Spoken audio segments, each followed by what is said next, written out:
Hello there, my name is PolishLynx and welcome to Cupid. Let's continue with this a bit of dark story. Okay, it's dark. It's very dark. Okay, Rosa, you are a heartless monster. Maybe. It has been so long I can tell. Always the love of self is first, Rosa. I don't take it personally. Shut up! Don't you ever get tired of justifying your hunger? So, Catherine wasn't perfect, yet you simply pass the blame. All just excuses. The truth is, you just don't want to stop, do you? You're no god, no higher being. You're nothing but a common vampire. A monster! Julian's face twitched. Feeding on the love of the people who love you.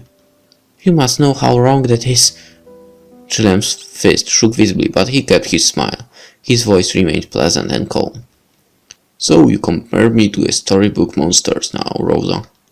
How insulting. But yeah, wouldn't it be easier if I died on blood or flesh? Something tangible, perhaps. Something physical. Things would have been so much simpler. After all, if I drank blood, I wouldn't have to tangle with their lives. He turned to Rosa, his eyes burning, and she could feel the heat in his stare. I wouldn't have to be sane. Julian's voice shook with anger. She flinched. You self-righteous minstrel, how dare you talk to me about guilt? How dare you call me a monster? You chastise me, singing songs of praise for her greater good. For their greater good.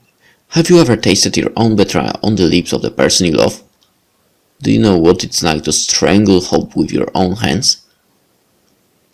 I look into their eyes and see them die from the inside out. Am I worth it? Am I worth all their lives? Never. But I do it again and again. Again and again. Just to do the right to exist. Just for the right to exist. You read my journal and like you know me. You know nothing. I wish I was a monster. Maybe then I wouldn't have to feel. The silence reigned between the two of them. Julian's face went blank after this outburst, almost confused at the words that came out of his mouth. He forced his lips into a placated grin. Pardon me, I didn't mean to shout. He took a deep breath and refused to speak again. Rosa buried her face in her hands. He was right, she had come here with an overestimation of herself. Her ethics were the cries of a child. How could he listen to someone immersed only in her own tender ideals? If she wanted to help him, she had to know his pain. But what could she say? Her mind struggled with the words. They all sounded artificial in her head. All she could do was hold out her hand to reach him, couldn't she? She could offer him hope. A little warmth away from the chunk of ice beating inside of him. She approached him tentatively. I'm sorry. I shouldn't have spoken such hateful words. But don't you see, you don't have to endure this pain anymore. I'm offering you a different path, Julian. Let me help you. He didn't speak nor move. Rosa held on to the pain she saw in his eyes a moment ago. It was her only hope. But if there ever was a trace of it in his face, it had flitted away before it took substance. His abject face contorted in a grin, he chuckled. Then his laughter filled the room, cold bitter laughter that chilled her skin into a shiver. Rosa threw her hand away in fear. You really don't get it, do you? I meant to say that is what makes it substantive. It is precious. What? I make no mistake, I enter all this not for something as silly or disposable as blood. Love. Love is worth all the pain. The best wine tastes like the dirt from which it was exalted. Rosa's mouth dropped in horror. She stepped away from him. A cold shiver passed her spine. No, Julian! She stared at him, grasping at the flicker of hope that came as fast as it went.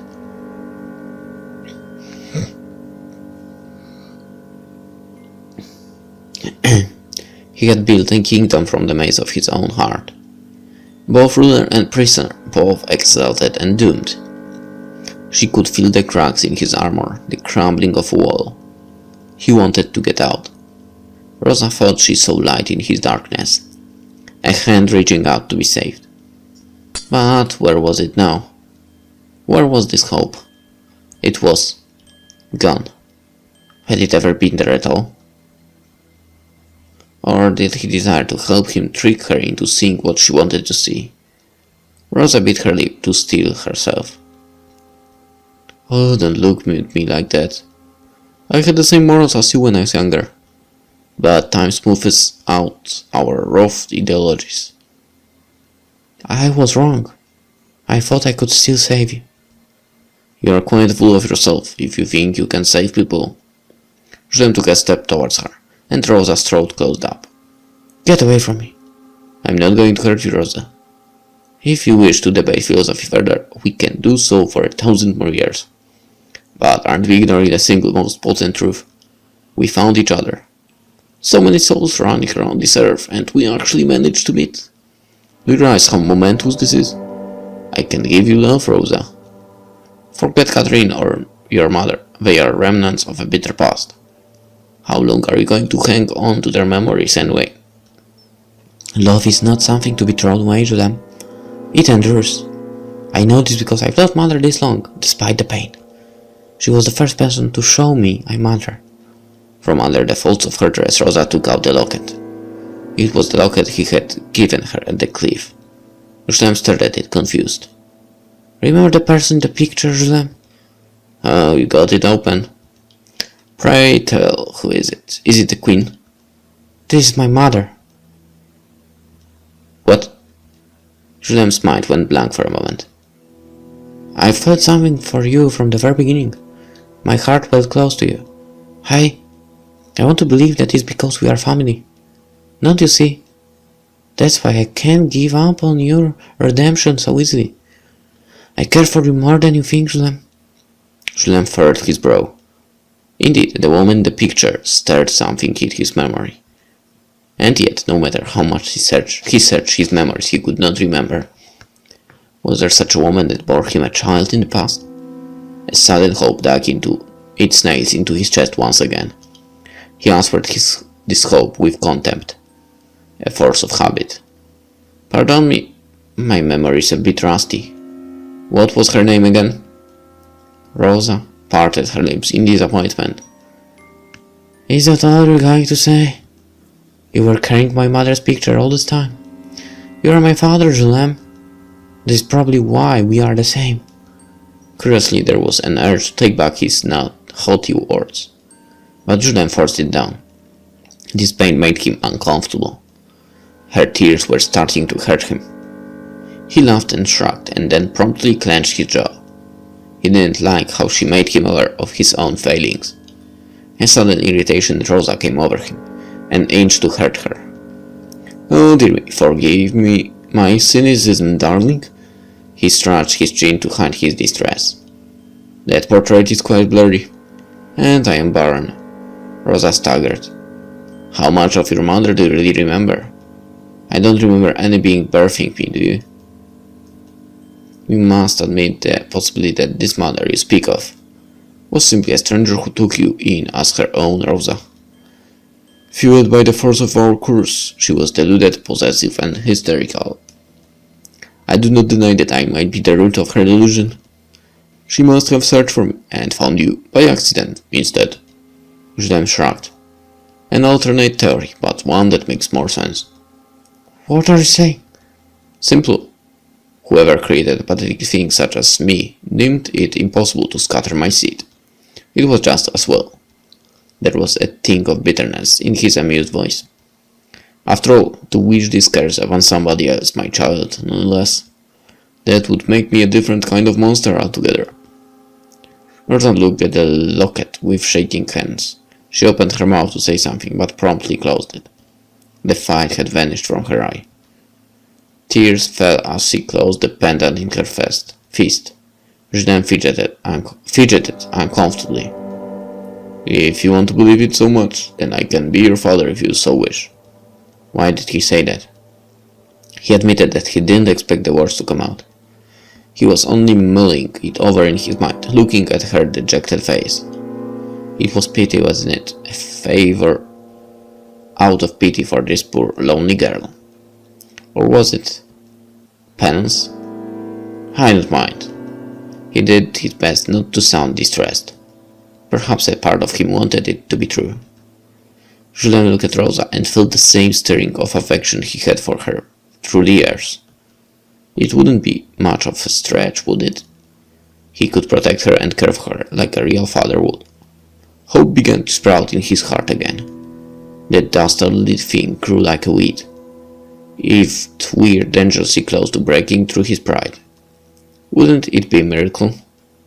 A child of his own flesh and blood, standing before him, full of love, disappointment and confusion.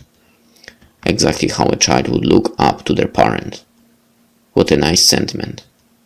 By this time, Julien was already well acquainted with the dying screams of hope. He knew which soft, secret places to push in order to kill it. You don't deserve that. Of course, of course. Julien laughed, almost a bit too loudly. Rosa winced. Don't look so troubled, my daughter. We're a family, aren't we? Enough of such moody, sentimental topics, they bore me. Instead, why don't we start thinking about possibilities? Julien, please. She was still bent on changing his mind, but Julien could tell her resolve had all but fizzled out. Oh, again, you still haven't given up. I'll admit, you have some spirit. It's admirable that you'd go to such lengths for me. I mean it when I say I'm honored. But you are so naive. Tragedy is everybody's friend, Rosa. If you stay with him too long, his smell will linger on your skin. I don't care much for tragedies myself. I am more interested in opportunities. And what we have right now is dawning, beginning. Julien stepped close to Rosa, touching her cheek with his palm. Don't. Rosa was afraid, but she didn't make any attempts to run away this time. Aren't you glad you found me? No. You're not alone anymore. We are blood. You don't have to go into any coward to subject yourself to the emotions of this cruel life. Enough of this fascination for glorified sacrifice. Come with me. Rosa stared up at him. What? Come with me, Rosa. He repeated his words with a cheerful smile. Don't go! Let us leave this place and go far away. Start over. Don't. Doesn't that sound grand? No! Please! It's about time you let go of the bad memories and face something new. No! Don't you think you owe yourself that much? And what of the victims you will continue to take, Julien? What about them? What about them? I care little for strangers. It is you I want to make happy, Rosa. Please let me. I need you as much as you need me. Rosa bite her lip.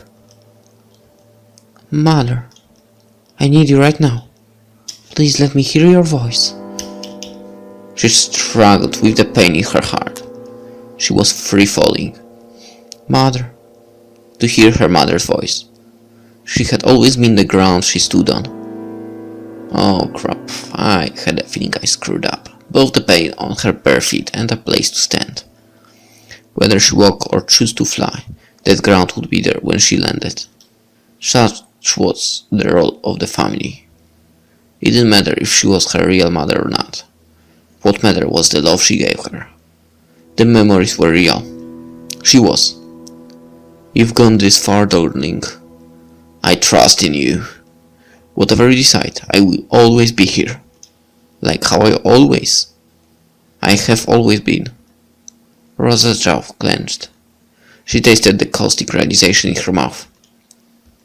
Rosa. And that was when he felt an icy pain shoot through his chest. He looked down. There was a knife sticking out of him. The knife Rosa had stolen from the kitchen. I'm sorry. The blade clattered to the floor. Rosa's lip quivered. But I have to make this right. Julem's body lost all strength. He slumped on the floor, blood staining his shirt red. He just laughed in amusement. You stupid girl. So this is your response to my generous offer? How trifling. I expected better from you. Julem winced in pain. Been a while since I was stopped. She knelt beside him. She didn't speak at once. That wound will not heal like the others, Julem. Huh? I must end it here. For Catherine, for Mother, for all your victims. For you. I have to do the right thing. She said this aloud, but she only half believed it. The right thing, huh? Was there such thing? Rosa revealed in this confusion. The least she could do was carry the burden of her choice for the rest of her life, instead of forgetting. She had considered simply leaving him, unchanged and a prisoner of his own twisted ideals. She still could. If she reversed the spell now and allowed him to heal, then he would survive. Young, powerful and healthy, but unchanged, and carrying the same shadow in his heart. She had tried, hadn't she? Whatever he did next should be none of her concern. There was a pinch in Rosa's chest. But to know that she doomed him to make the same mistakes forever. To stop caring about him and degrade him into nothing but a failure. It seemed crueler somehow. It would make her, like him. Julem sat up wordlessly, his back pressed on the wall. This pain was different. The blood hadn't stopped leaking from his chest. He coughed, and liquid flooded his lungs. It was getting harder to breathe.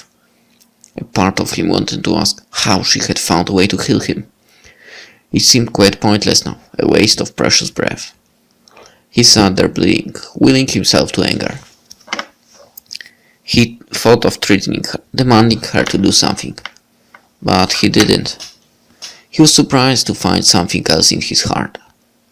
Gratitude, of all things.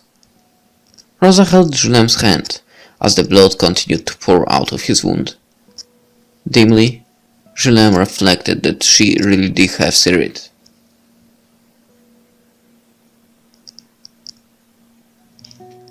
The courage to do what he could not. He used the last of his strength to lift up his hand and wipe away her tears. Don't cry. I'm fine with this. His hand lingered on her face for a while. He searched in his heart for anger, for bitterness, for this girl. But there was none. How curious it was to feel the steel in his heart, and yet no hate for its wielder. How curious it was to know that this was only an act of love. Rosa, you are an anomaly. You confuse me.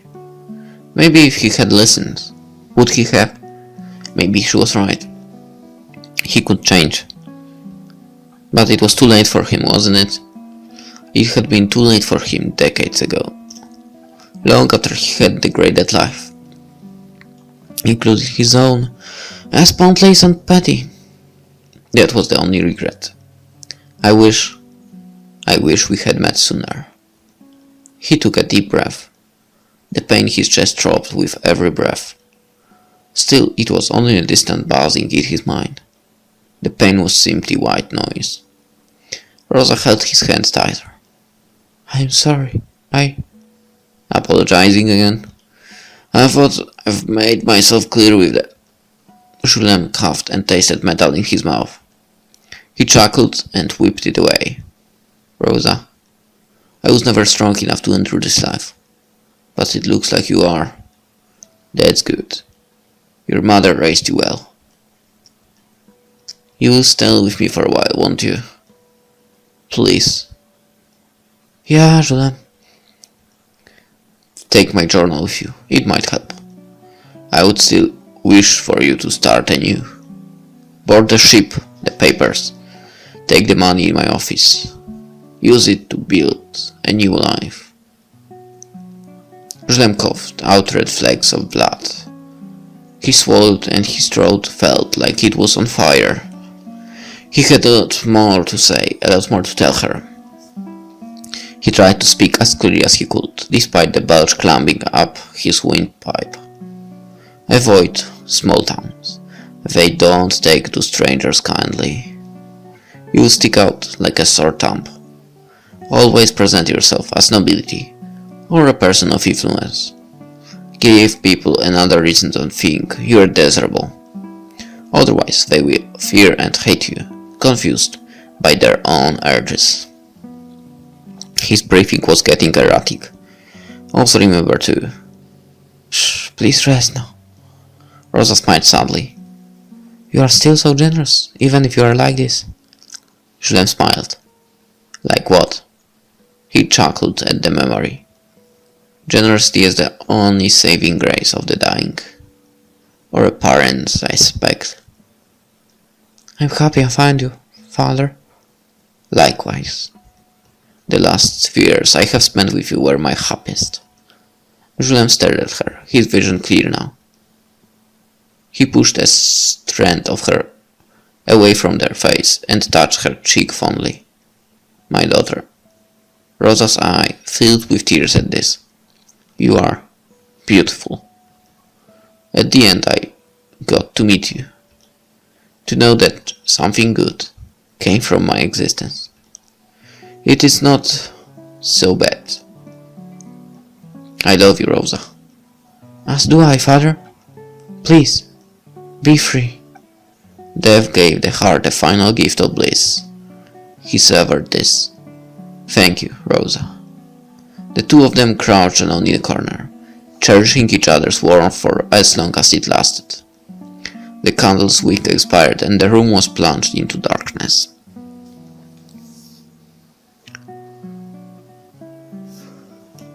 Darling. Yes, mother? I knew it was hard. I know it was hard, but all the same I am grateful. Mother didn't sound spiteful or on edge this time. She was simply serene. Rosa got up, looking away at him one last time. Mother, I cannot get rid of the feeling that I should have done things differently. Should I have done more?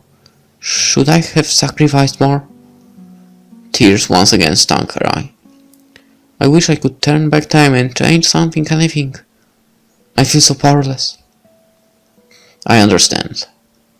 Loss will always hurt, my darling. It makes us vulnerable. But you must know that changing things does not guarantee happiness. Do you understand? Yes. Oh, my darling.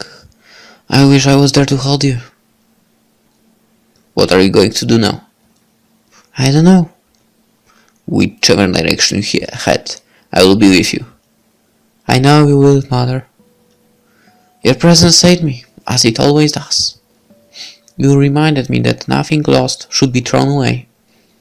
Catherine, Julien, and you will always be with me. I am not alone. I am proud of you, my beautiful daughter. The first rays of light slipped past the window and touched her face. Rosa left the room to welcome the dawn.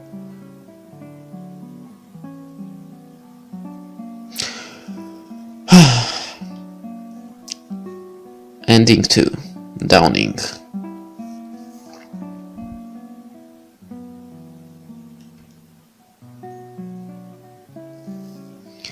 Well, this is where it ends. Cupid.